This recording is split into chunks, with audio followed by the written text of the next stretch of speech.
Hello, everyone. Welcome to another Friday edition of the Let's Talk Broncos podcast. Once again, it's me solo. Joey's still getting settled. Bree, did a marathon a bit this week with three back to back to back. Oh man, for a second I thought they had Knowshon on as a guest. I was gonna be like, dang, I need to check that out.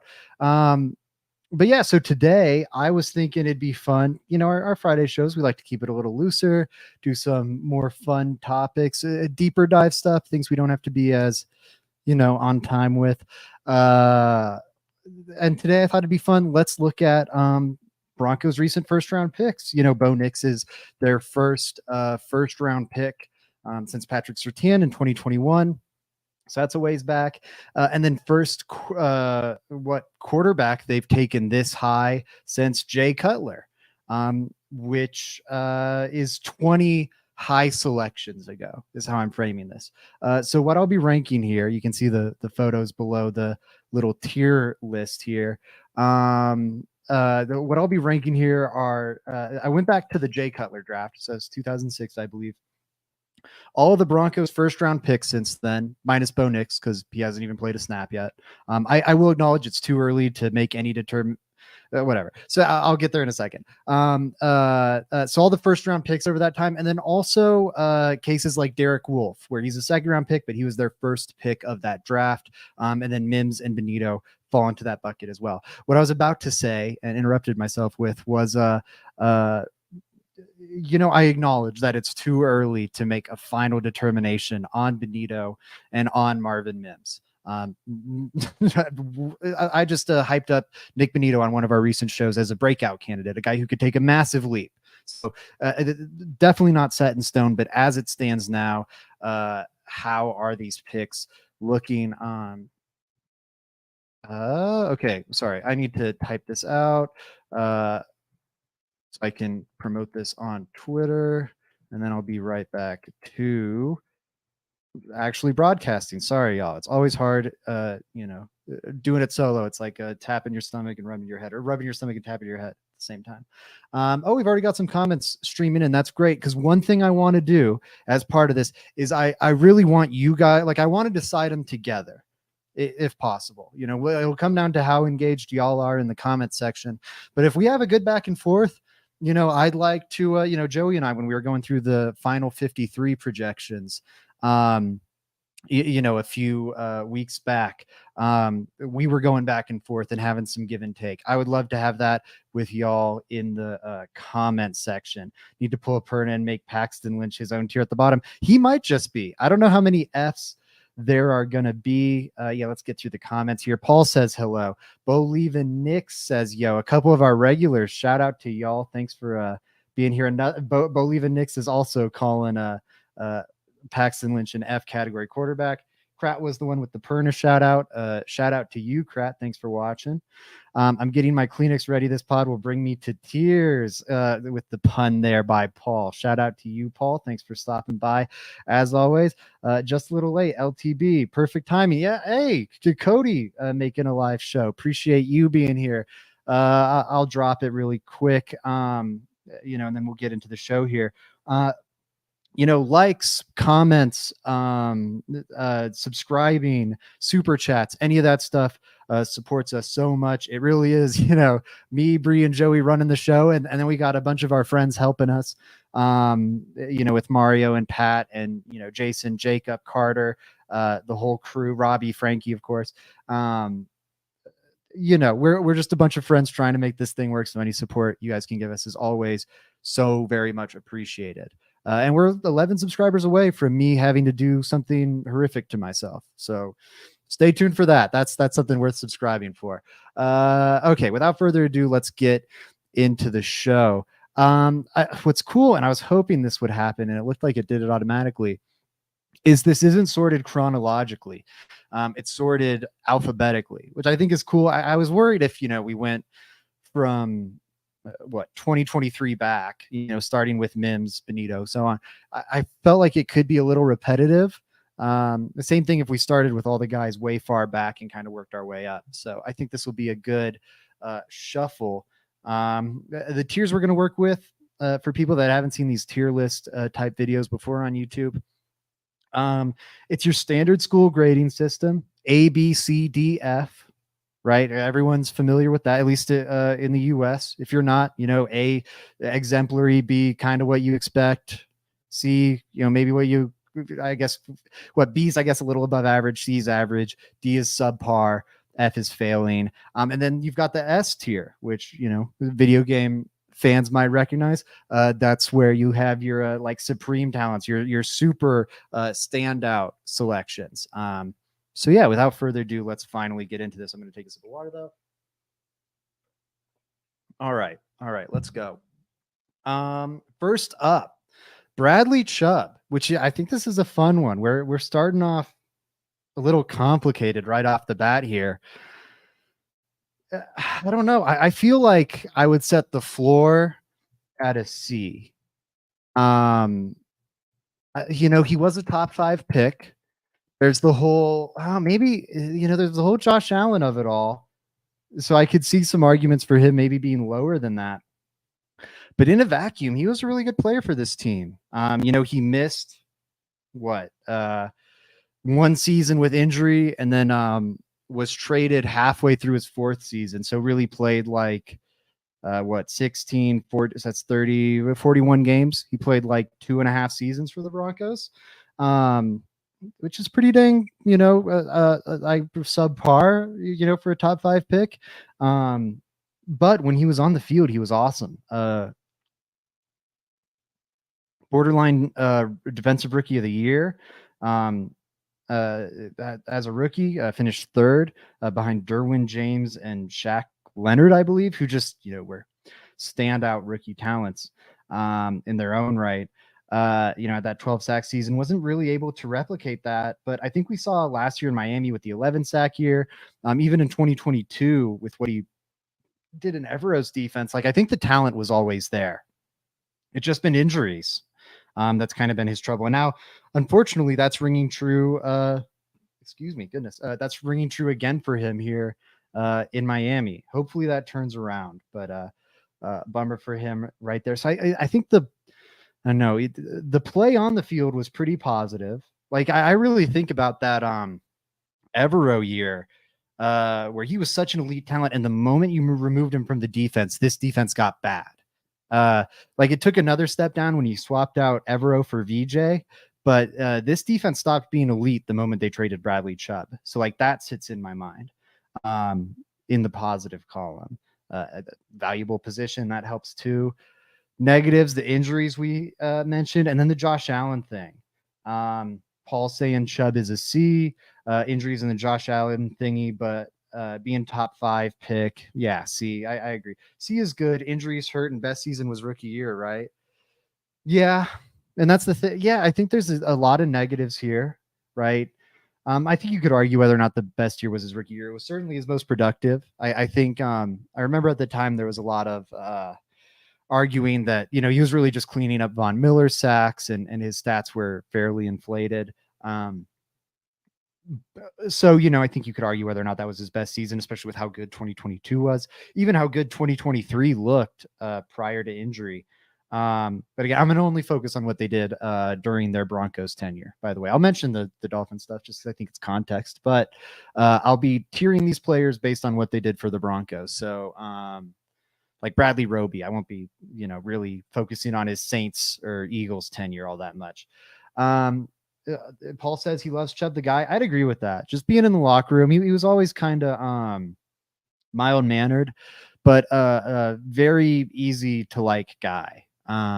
Very talented too. I just wish he had some better injury luck. I think his career could have gone a lot differently. All right, let's throw Chubb at C. I think that feels right. Bradley Roby, I think that feels like another C to me. If I'm being honest.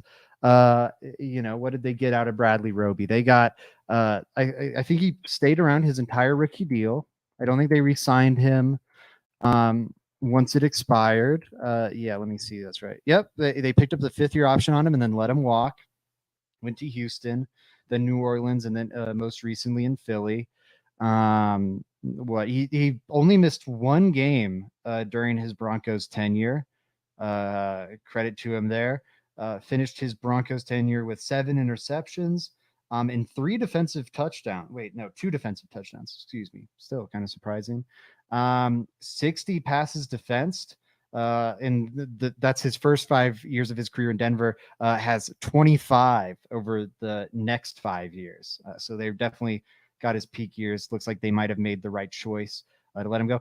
Also had 7 forced fumbles during his time in Denver and 4 fumble recoveries. People will probably remember the week 2 fumble return for a touchdown. That was an epic game. That one will always be lodged in my mind. Also had 3 sacks during his time in Denver and 8 tackles for loss. An approximate value of 17 over those 5 years, which is a Pro Football Reference stat. I really, what do we got here? Cody Daly says good. We're talking about Chubb still. Good professional. I fully agree. On Roby, Paul says C, no doubt. Cody says hot take. I go B. Great nickel and no fly. Being young also. Got to bump up to B due to being part of the no fly zone Super Bowl 50 defense. I think those are strong cases for putting him in B. Because he was also a big part of it. I don't think it was like, and I don't just mean he was starting, like Sylvester Williams we'll talk about in a second here. He started on that Super Bowl 50 team, and I don't think I'm going to give him much of a bump. But early on in my career, early on in my career, one of the things I did was on Locked On Broncos with Cody Rourke. We looked back at the Super Bowl 50 Broncos on like Game Pass. It was like an off-season activity. And we went back and we watched all the Broncos games from the 2015 season and then like reacted to them afterwards and kind of broke them down and, did like a retrospective on that season. The big takeaway I had from that was how thin the margin of error was for the Denver Broncos to win that Super Bowl. It was razor thin. They narrowly beat the Patriots. Like in the Super Bowl, they took care of business against the Panthers. But AFC Championship game, they barely beat the New England Patriots at home to reach the Super Bowl. If that game is in New England, they probably don't win it. They might. Absolutely. They absolutely could have. Wouldn't count them out. They beat New England earlier in the regular season. It was in Denver, but like that game was an overtime game also. So they beat them twice at like the one as like time was expiring, one in overtime at home. If that game's in New England, man, I don't know if the Broncos win that one. I kind of think they don't. Gun to my head. I'd say they probably don't. And if they lose any other game that regular season, or the Patriots win any other game that regular season, home field advantage would have flipped for that AFC Championship because it was that close. I think they had the same record and the Broncos had the tiebreaker. Because they won the regular season game. And it came down to the Patriots surprisingly blowing a Week 17 game against the Jets. Ryan Fitzpatrick having a miraculous performance. So like that's part of the small margin for error. And I mentioned that because what if Bradley Roby doesn't force that fumble? Like that was before the Broncos really figured out how to be playing around that version of Peyton Manning. I don't think it had fully set in yet how rough that 2015 season was going to be. And they were very fortunate. That's until they beat them this recent season. That was the last time they beat the Chiefs. The Chiefs were up and coming and ready to take that AFC West throne. They were lucky to knock that fumble loose on Jamal Charles. And then, Bradley Roby scoops it up, takes it home. Or maybe I'm flipping that and Roby forced it and someone else scooped it and took it home. But like, that's a huge moment. Obviously like won that game for him. And he had a series of other huge moments that season. I'll see if I can look. 2015 season had an interception, the forced fumble recovery. And then even after that, like he was a good player. 2018, he's their starting cornerback, and he's a solid one. Filling in for Aqib Talib. Was a drop off, but it's hard to replace. Aqib Talib and Chris Harris Jr. are going to be Ring of Famers for the Denver Broncos, and I think they'll both at least get some Hall of Fame conversation. I don't know if either makes it, but awesome talents. Roby didn't maybe quite live up to the precedent they set. But but he was thinking, you guys have talked me into the B thing. I think the Super Bowl 50 impact is there. I think the knocks against it would be he wasn't spectacular. And his run in Denver was so short-lived, only 5 years. But we're talking at the very end of the first round here. And being a crucial part to the Broncos winning the Super Bowl, I'll throw you into B for that. I should know, me being long-winded is hell. We might only get through half of this this week, but we'll have fun and we'll do it next week. Let me look at some comments here. Two-faced 73. I hope I'm saying that right. That's what I'll say just for my ease. Two-faced 73 said the stars really aligned that season, and I could not agree anymore. Shout it out again. Please like, comment, subscribe if you're enjoying the stream. Tell a friend about the show. Rate us 5 stars if you listen to the audio version. All that stuff. Big help for us as we're starting out here. So thank you once again. Derek Wolfe. I think we're going to have a run of 3 pretty high ranking guys here. Derek Wolfe, it's alphabetical by first names. I mentioned that earlier. Don't want people to be thrown off by the R, the C, then the R, then the W. Derek Wolfe, I think, is maybe the best defensive lineman edge on this list outside of Von Miller. And Von Miller is going to kind of be like in a tier of his own at the top, probably when we get there. I think Derek Wolfe, man, for me, it's between A or B. Because what did Derek Wolfe give to the Broncos? I think he's a lifelong Denver Bronco, right? I know they let him go and maybe he signed somewhere else, but I don't know if he ever took snap. Yeah, he signed with Baltimore. That's right. He did have that one season in Baltimore. But what? A few snaps shy of being a lifetime Denver Bronco. I think that's always cool. As a guy who wasn't a first round pick, this is the first one we're talking about that was technically a second round pick. They got 1, 2, 3, 4, 5, 6, 7, 8 years out of him. And all 8 of those seasons, he was a starter, hit the ground running as a starter. And as a quality starter, rookie year has an approximate value of 8 from Pro Football Reference, which is actually the highest they give him. It's that in 2018, which he was an absolute dog in 2018. So I think there's some merit to that. Lots of 7s in there. And I don't think approximate value is the end all be all. I just cite that to say, man, he came in hitting the ground running, and this is his approximate value by season. 8, 5, 7, 7, 7, 5, 8, 7 in Denver. The 2 5s were the 2 seasons he was injured and only played 11 games. But yeah, he has 2 seasons where he only played 12 and still put up an approximate value of 7. So just really like steady, reliable, was a dang good run defender, dang good pass rusher. Just do everything, dirty work guy. Had a great relationship with Vaughn. Those two were a tremendous pairing. They really got the best out of each other. Talk about contributors to the Super Bowl 50 team.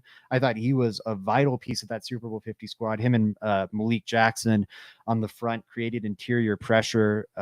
Also a fan favorite player too. Anyone who's going to have their like own special in stadium sound drop.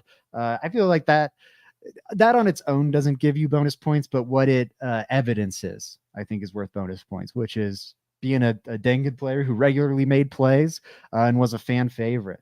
What do we got here? Cody saying A.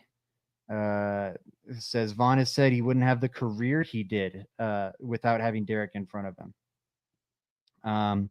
Paul says anyone that would eat Rivers' kid gets an A. LOL, love it, his swagger. That's a pretty good answer, Paul. I'm with that. Cody backs his previous statement up, saying that Wolfe is also one of his favorite players of all time. Two-Face 73 coming in saying he was also a second-round pick, wants to give him an A. So yeah, I think, and Two-Face, you might have missed my explanation off the top. We will be talking about more than first-round picks. For the sake of titling this thing, I wasn't going to be like first-round picks and the top picks in 2012, 2022, and 2023. But Wolfe, Mims, Benito, also in here, even though they're not first round picks. The Broncos just didn't have first rounders that year. I also couldn't say it, I was just reviewing their first choices because in 2010 they had multiple, and I'm going to be looking at both Tim Tebow and DT. So just some more background there. Cody says one of my helmets in my picture is a signed Vaughn and Derek helmet. I love it. I definitely see the Derek Wolfe signed jersey framed there in your picture. So yeah, I don't know, loving it. I'm totally outvoted here. I said B. I definitely wouldn't fight too hard for the B over the A grade. I think the one thing holding me back is just looking at some of the other guys coming down the pipe, but I don't know. I'm fine putting him in A, honestly. I think there's one other A tier guy I might put ahead of him, but that guy might honestly be an S. I think he's probably an S. So yeah, I think Derek Wolfe fits as that A tier guy. I'll defer to the people in the chat. Derek Wolfe going up in A tier. Okay. Demaryius Thomas, man, this one's tough. This guy was my favorite Denver Bronco, probably for as long as he was a Denver Bronco. Love the receiver position. Love the archetype of Demaryius Thomas too. Just like an incredible playmaker. Like get the ball in his hands and watch him go to work. It's why I loved Brandon Marshall so much too. I think if you're to talk about, you know, what we're all these players we're going to talk about were drafted in 2006 or sooner. If we're to talk about the best Denver Broncos moments in that 2006 season, or like from that 2006 season till now, man, it's tough. What is it like? It's got to be Tim Tebow, right? The Tim Tebow to Demaryius Thomas connection. Von Miller in Super Bowl 50s up there. Maybe like the Peyton Manning records in 2013, right? And then I think it's a sheer drop to everything else. Maybe you have that a couple of the Patriots wins, like the snow game with CJ or the 2013 AFC Championship up there. But that's one of the best Broncos moments of the last 2 decades, without doubt. I think that's top 3, undebatably. Yeah, he's awesome. I see a lot of S tiers in the chat. While I'm also talking about Demaryius Thomas, I want to make sure I have my stats here. Rod Smith is often talked about as the Broncos' greatest receiver of all time, and I understand that. You know, he leads the team in most of the total lists. Like he has the most total receiving yards, he has the most total receiving touchdowns, he has the most total receptions. But I think that's heavily carried by longevity. And hey, give Rod Smith his flowers, absolutely. But I think that Broncos wide receiver GOAT debate is reminiscent of what we might see with like Tom Brady and Patrick Mahomes, or LeBron James and Michael Jordan, where like, okay, yeah, you know, LeBron and Brady, like they've got the longevity, 1000%. And I wasn't around for Jordan. I'm going off of what I've heard people say. But if you're talking about the highest peak, the best of the best we've ever seen, might be Mahomes, might be Jordan, right? And I think that's Demaryius Thomas with the Denver Broncos. I think that peaks higher, and that's evidenced by, you know, he's ahead of Rod Smith in terms of yards per game, receptions per game, yards per target, yards per reception, completion percentage when targeted, touchdowns per game by a lot too on the touchdowns per game one. Everything on a per game basis, he's better than Rod Smith at. You know, and he also had a year of Kyle Orton, a year of Tim Tebow, a year of Trevor Siemian, or 2 of Trevor Siemian, and a year of Case Keenum to work with during his Broncos tenure. That's like, yes, he had the Manning years, and those were awesome. He had 3 good Manning years, right? 2012, 2013, 2014. So that's awesome for his stats. But 6 of those years, were with very questionable quarterbacking. 6 of those years are with Kyle Orton, are with Tim Tebow, are with the shell of Peyton Manning / Brock Osweiler, Trevor Siemian, and Case Keenum. That's the majority. Not only that's 2/3 of DT's career, and on a per game basis, better than Rod Smith. I think you can argue, because what, he had the 95, 96, 97, 98. He had 4 years with elite quarterbacking. And then back end has his own rough stretch. What, he had 8 years of it. Actually, so it's the same splits on that front. So yeah, I guess what, it is longer for Smith. He had more years. He had 60 more games. And 8 more touchdowns. 60 more games and 2,000 more yards. Right? So 60 games, that's 5 seasons about. It's more like 4. It's like 4 seasons. So if DT had 4 500-yard seasons, which, like, even as a shell of his former self, I think, and with the Broncos' questionable quarterbacking, he could have done, he would have passed Rod Smith in terms of like the all-time books. So yeah, I don't know. I'm a DT guy. That's my case for him being S. Okay, here we got Joey. Shout out to my man for winning it down. Appreciate you, Joey. Excited to have you back on the show shortly. Hope your break was good. Everyone be giving their love to Joey. Spending some time with family. Just got back. Spending some time with his girlfriend now. So hope he's enjoying that. Let me look at what we've been commenting at. Paul says S. He was a great player, but also NFL's version of Zach and Joey. Great guys. That is too kind, Paul. I probably wouldn't have thrown that up on the stream if I had read it ahead of time, because it's too generous. And I'm joking, Paul. Thank you very, very much. I'm very appreciative. But yeah, DT, from everything I've heard, was an A+ human being. Mario Vitanzi, who actually knew the guy. I can talk from what I've heard secondhand, but Mario knew him very well firsthand. And I think like still gets emotional to an extent when DT comes up. Just loves him to death. I think everyone who knew him loved him to death. I know Andrew Mason, a media guy who worked a lot during DT's run. I just know this because I was on the beat at the same time as Mace when DT unfortunately tragically passed away. And Mace was a wreck. Not a wreck, like he was very professional and everything, but like you could tell it really upset him. And that's not typical for like these player media relationships. Like everyone's got their buddies, like or people they get along fairly well with and have good rapport with.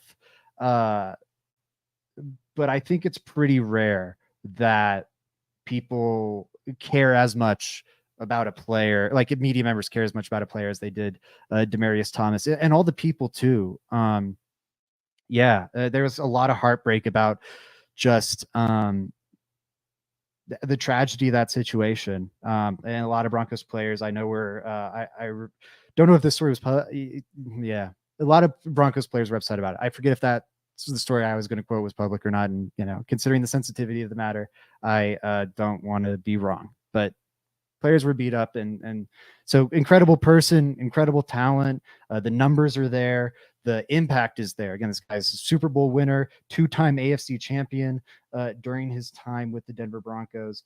What else we got? Cody said maybe an S, kind of doing the Cortland thing with bad quarterback play, but even better. In terms of his performance, he said outside of Peyton. I think that's a good case. Joey Richards saying, like the stream, y'all, please, would appreciate that if you can. Always really does help us out, truly. And if you're watching the recording of this, drop a comment. Obviously, I won't be able to respond to it, but it still, or I won't be able to respond to it live, but I do legitimately go back, read just about all the comments and try and respond to all of them. At the very least, I'll like them. So I do see them. Even if you're watching this not live, leave us a comment. We do appreciate it. Brandon Marshall or Rod Smith. I'm assuming this is No Snack arguing as for who the like peak is for Denver Broncos receivers, or maybe the GOAT debate for Broncos receivers. Peak, I'm with you, man. Peak Brandon Marshall and peak DT. I think you put them up against each other and let's see who wins. Because Brandon Marshall, like, I know he had the off-field stuff, but that year, I think it was like 09, right? I think of that Cowboys game always, where he's just running, like zigzagging over the field on him, looking like tanked up Gale Sayers. That was so sweet. I love Brandon Marshall. When they traded Brandon Marshall, little child Zach Segars was almost like, I'm abandoning the Broncos. I can't root for this team with Josh McDaniels anymore. They've broken my heart. Thankfully I didn't do that, but so I get the peak thing. But if we're talking GOAT debate, I don't think Marshall's in there. I think it's Rod Smith or DT. And I think that's the end of convo. Paul says Rod Smith path is CHJ route. A pro's pro. He's right up there. DT talent was elite. I like that. Summary. Excuse me. Had a little burp there. Okay, let's go S. I'm with you guys. I think this is an S tier. Okay, Garrett Bolles. Where are we feeling? Oh man, I got to really pick up the pace. What? I'm through 4. Okay, we're about on pace for what? 10 this hour. We'll do 10 next week in an hour. We're okay. I might pick it up a little bit here, but we're doing pretty well. Thank you for the memories, DT. S in my book says Two-Face 73. I'm with y'all, man. How can you not love DT? Even if there's some people listening right now thinking he should be an A tier, I don't think they could fault us for putting him in S. I mean, who is a DT hater? Who dislikes truly? Who I know some people that are of an older generation that don't think that highly of Von Miller, and I judge them deeply for it. Don't get me wrong. I won't name names. I do judge them deeply for it, though. But I know some people that don't love Von Miller. Again, I don't get it, but those people are out there. I don't think there's a soul alive who doesn't love DT. A very non-controversial pick. Okay, Garrett Bolles. Speaking of controversy, this is a naughty one. KNOTTY. It's tough. God, because last year I think he was like an all-pro caliber tackle. I know he didn't get the nod, but I think that was just, there was a lot of good tackle play out there. I think he was top 6-7 tackle in the league for sure. Just really, really played well. And then not just that year too, right? 2020. I think he was a first team All-Pro. At the very least, he was second team. Try to get his accolades up here. I was doing this early and kind of falling off. 2 awards. He didn't make All-Pro? Was Garrett Bolles not an All-Pro in 2020? Am I out of my mind? I could have sworn he was an All-Pro in 2020. Sorry, this is not great podcasting. Yeah, second team. Okay, I don't know why Pro Football Reference doesn't keep track of second team All-Pros. Like, I know it's not as impressive, but we're going to keep track. Oh, it is there. I'm stupid. I just wasn't looking at the right section. Okay. Enough bad podcasting. Let's lock back in. 2020 was first team all conference, and then second team all pro by both the Associated Press and Pro Football Focus. Like I said, I thought last year he was awesome too. 2021 was just fine. Missed 2022 with injury, and when he did play, he was pretty rough. And then you've got 2017, bad. 2018, bad. 2019, bad for the first half of the season. So what? We've got like 2.5, I'd say like 3 bad years, an injured year, and a decent year, and 2 good years over his 7. At a premium position though, position that's hard to find. Last tackle the Broncos have took, and he's held down the position okay. Oh, man, right now, don't get me wrong. If we're Frankie Film says, "Oh shit, yeah, Frankie. If you want to weigh in on some of these tiers, be my guest. I'm struggling with Garrett Bolles here." Paul says a B for Bolles. I think I could see the B, and if we're ranking what Bolles is like right now, I think a B is right on. But I think we have to remember, like, for 3 years of his career, it was a meme, like how often he was being called for holding penalties. That was the first 3 years of his career.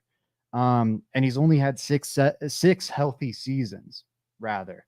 And then I think he's had 2 great years, right? 3 bad ones, 1 okay one. So I'm kind of thinking C, especially like Ryan Ramczyk, another tackle. You had the 3 tackle debate there: Bolles, Robinson, and Ramczyk. And Ramczyk was clearly the much better option than Bolles at hindsight. It has clearly been the much better choice, which I think is also a knock. Highest C or lowest B? Yeah. Frankie says B. If he wasn't a tackle, I'd say C. The recency bias makes this tough, but sorry, I should be putting these up on screen. Sorry, y'all. Paul says B for Bolles. Two-Face73 says the recency bias makes this tough, but probably averages out to a C right now, but can bump his stock up to a B. Paul, if he wasn't a tackle, that is, I'd say C grade. Frankie's Film, obviously member of LTB, says he'd give it a B. Cody says it's right on that border. Two-Faced clarifying, saying for him to feel comfortable giving him a B, he needs to see a more continued good play. Cody Daly, farthest left would be like A plus. Then yes, this is how it's going to go. We don't have anyone in additional columns or in the same column yet. We only have one player S, one player A, one player B, one player C, but we'll rank them against each other here.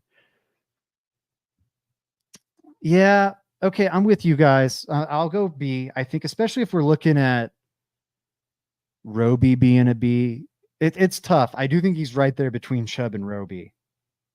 But I think he's probably a little closer to Roby, so I'll put him on the back end of B there. Think that seems pretty good. I like this Frankie comment. I think if Bolles was on better teams, he'd be considered better. I think that's true of a lot of these Broncos players, like Justin Simmons. I wonder how many all-pro teams he missed out on. How much Minka versus Justin Simmons debates were missed out on. Maybe we wouldn't have had them, but you think if he was playing a few more playoff games, a few more primetime exciting games people wanted to watch, it maybe boost his stock a little there. Okay, well, we've got 5. I gotta go on to the next. Actually, this one's gonna be fast. Let's be real. Actually, well, I've got 1, 2, 3, 4, 5. Yeah, these next 5 I think are gonna kind of fly by here to finish out our first half. Jarvis Moss, I think, is famously thought of as one of the very worst Broncos draft busts of all time. During his time in Denver, he was cut halfway through the 2010 season, so he played like 3.5 years. He appeared in 18, 25, 34 games during his time with the Broncos, so just a hair over 2 seasons. And in that time, he tallied 24 total tackles and 3.5 sacks. Drafted as an edge rusher, taken 17th overall. I think this is either an F or a D. I don't think you can argue for him as a C at all. I think it's F or a D. Paul going hard F. We got a billion Fs from Paul. Hard to debate that. I'm just thinking, like, who else is probably an F, right? Because we'll talk about Paxton Lynch in that F tier. That's probably, you know what? I'm okay with those being the 2 Fs. I'm okay with it. I think that's appropriate. That feels right to me. Yep. F, easy peasy. Jarvis Moss, not much to talk about in terms of a career. Jay Cutler's an interesting one. You wonder where he would have landed on this. I don't think it'd be like SA tier, but I do wonder where he'd land on this list if not for Josh McDaniels shipping him out. Because he was a solid quarterback for the Bears, at least by their standards. I think he's statistically one of the most accomplished quarterbacks in Bears history. Got him to an NFC Championship game or two. That doesn't impact his ranking here, but using that as evidence to say it might have been interesting if, and I'm so glad it went the way it did, because if Cutler sticks around, you probably don't end up with Peyton. But it would be interesting where where a Denver Broncos career version of Jay Cutler would have panned out.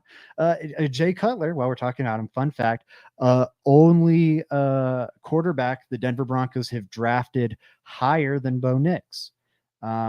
John Elway was technically drafted by the Colts. So that's the loophole there. But yeah, it went 11th overall. Broncos still have never drafted a quarterback top 10. Kind of crazy. But yeah, so Jay Cutler, what did he do during his time in Denver? He sat behind Jake Plummer his first year, or at least most of it. He came in at the end, kind of like Drew Lock did as a rookie, if memory serves. Yeah, he only played 5 games that rookie year, and then he started the next 2 for Denver. Was a Pro Bowler in 2008 before being traded, which is great. He was a Pro Bowler with 25 touchdowns and 18 interceptions. That's kind of nuts. His Broncos career, he threw 54 touchdowns and 37 interceptions. Completed 62% of his passes, 7.4 yards per attempt. What else here? Did I say yards? 9,000 yards over 3 years. Wow. Oh, but he really didn't play that first year. So it's like, he's like a 4,000 a year. Yeah, 4,000 yards a year quarterback when he played the full season. He had 3,500 one year, 4,500 the next. Which 4,000 for the pre-2010 or pre-2011 CBA rather is pretty dang good, especially for a guy getting his first real action. Not the best success rates. Quarterback rating. This isn't passer rating, I think. Is this?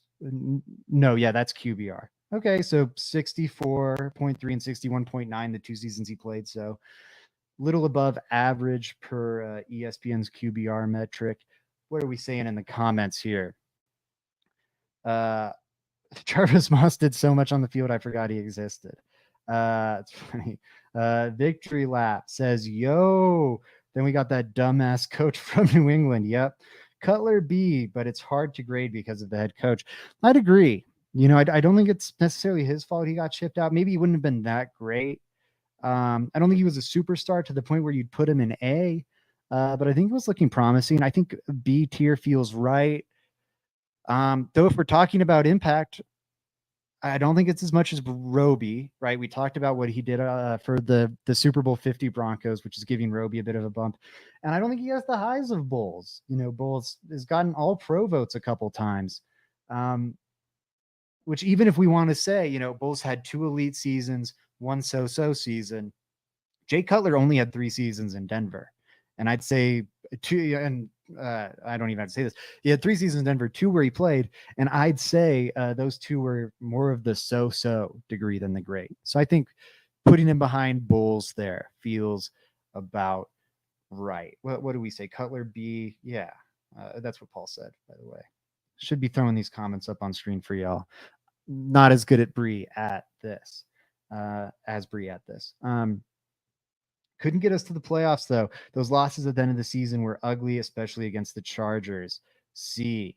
Let's look at the 2007 Broncos schedule. The first Broncos season I really remember following, not to age myself out too much. Yeah. What? They were... to be fair, though, that win against the Chargers would have just gotten them to 8-8 in 2007. So I don't know if that ultimately would have gotten them over the hump. It was an ugly loss, though. 23-3, I think, was just what was in front of me. And then yikes, yeah, I had oh man. The 2008 season was the one I remember where they needed to win one of the last three or have the Chargers lose one of the last three. And they totally fell apart. They lose 10-30, 23-30, and then 21-52 with a playoff spot on the line. That week 17 game was effectively a flat one. It's a good argument for bumping him down to C. That's a two-faced. That one in 2008 is a good case to throw him down in C tier. I could put him in C right above Chubb. Maybe I do that. Maybe that's a little more appropriate. And it helps our bell curve out. What do we think? I haven't seen any comment reactions. So I'm going to stick with that. Feels more right to me. If you guys disagree, let me know and I'll hear y'all out. 6-7. Oh my God. We got wasn't he playing with undiagnosed diabetes in 2007? I mean, hell if I know. It made after losing and feeling continued. Yeah. Wow. More you know. Did not know that about Jay Cutler. Cool fun fact from Krat. Shout out to you.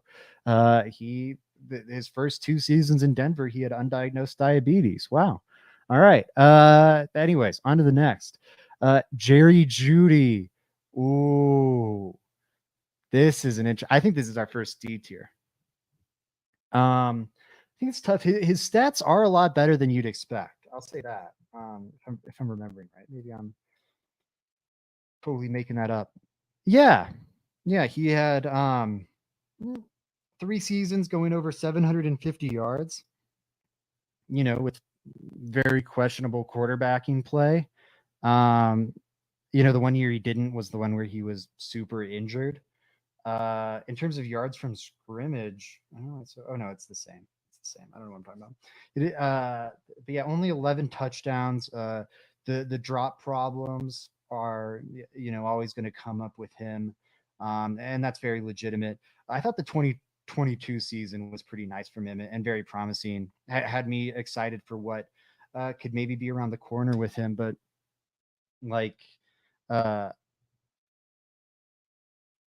if you look at the first round receivers of the 2020s, which is what I'm going to look up right now, it's just I think he stands out pretty comfortably as one of the worst ones.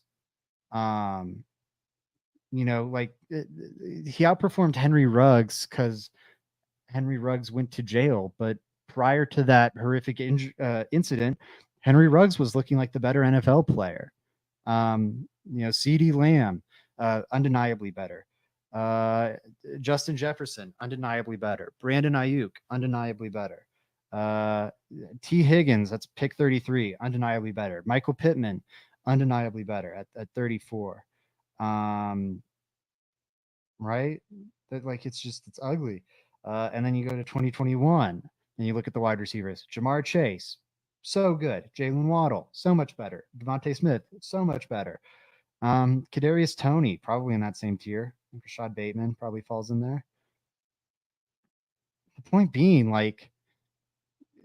he's definitely towards the bottom end of these recent wide receivers to enter the league.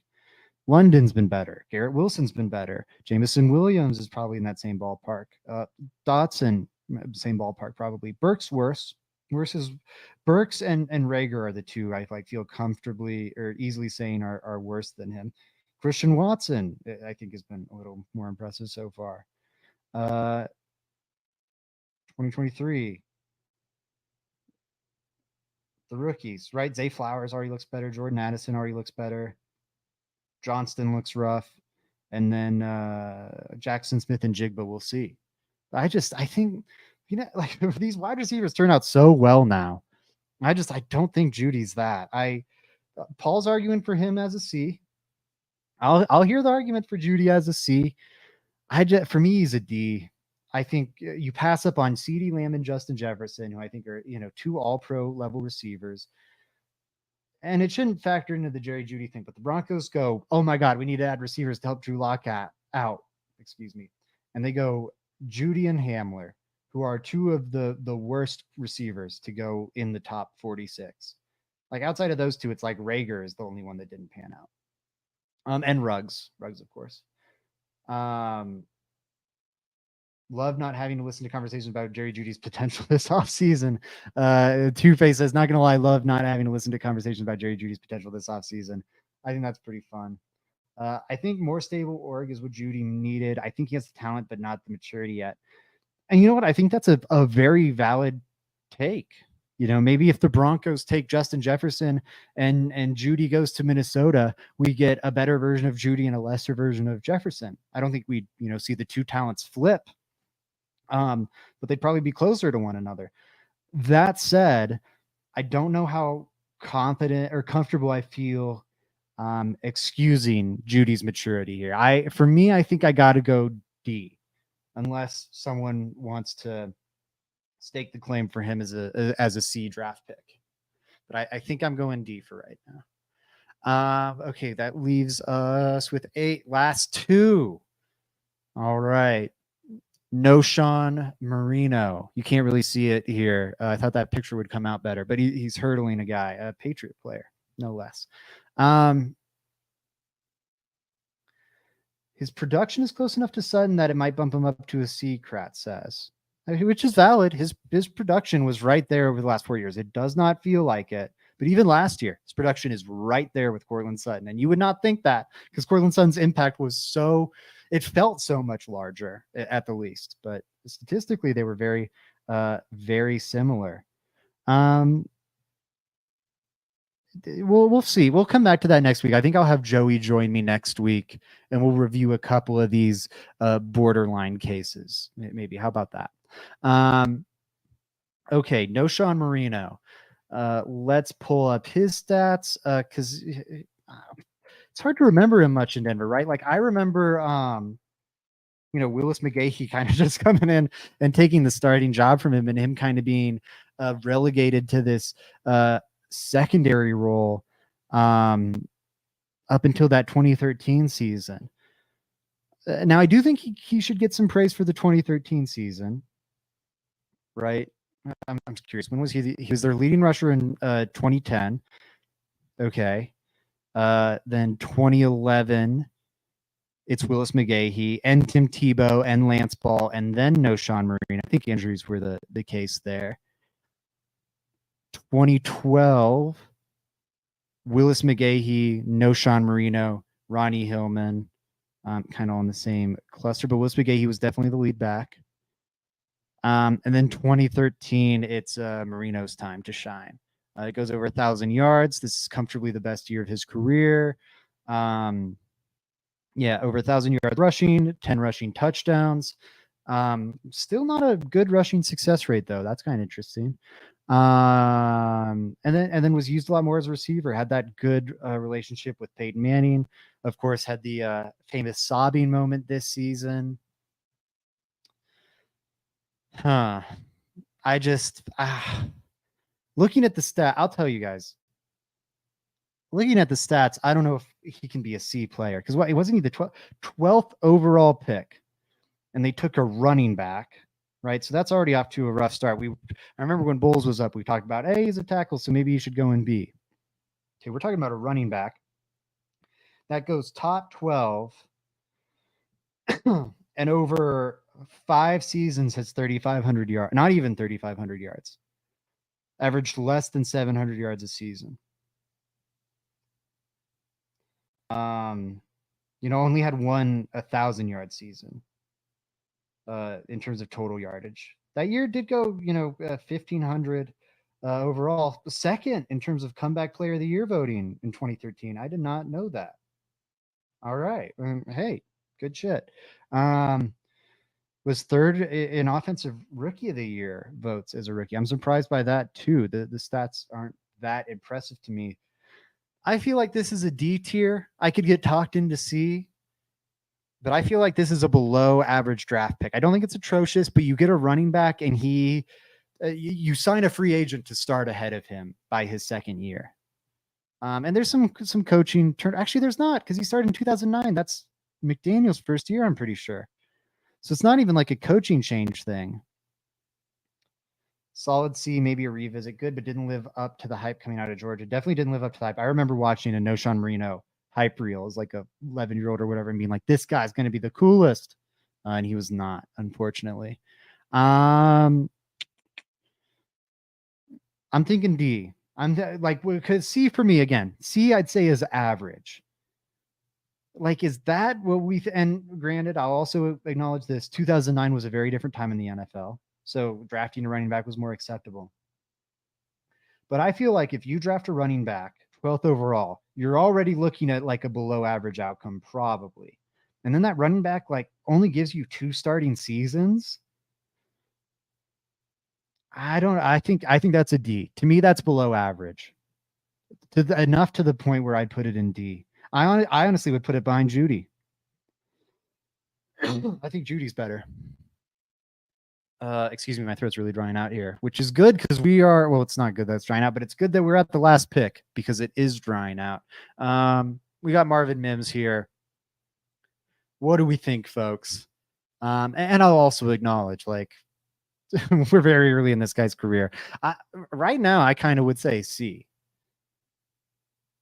With where things are at. If someone wanted to argue for B, I'd be down because, you know, he had the Pro Bowl and All Pro. You'd go, that's well above average for a 2nd-round rookie. Put some respect on Marvin Mims' name. This is a B tier player at least. And I'd hear that, but my counter would be that's special teams. You know, are we throwing Cordero Patterson as an S tier pick for the Vikings because he ended up being a great kick returner? No, they shouldn't have. He wasn't a 1st-round receiver. He was just a good kick returner. And actually, I don't think Mims is going to be that. I'm not as high on the Marvin Mims stock as Joey is. Joey's buying all the Marvin Mims stock, but I'm pretty high on him. I think he'll take a good leap this year. All the training camp reports we've heard are really promising. And last year, you know, he came in with a designated role, which I think is fine for a 64th pick, which was like, you are our vertical field stretcher and gadget guy. And you know what? I thought he did pretty dang well in that role as a rookie, especially considering some of the other offensive hangups. I'm right between B and C. I'm right between Cutler and Bolles right now. And it's, you know, do I put him on the C side or the B side? I think is probably where I'm sitting. What are the comments saying?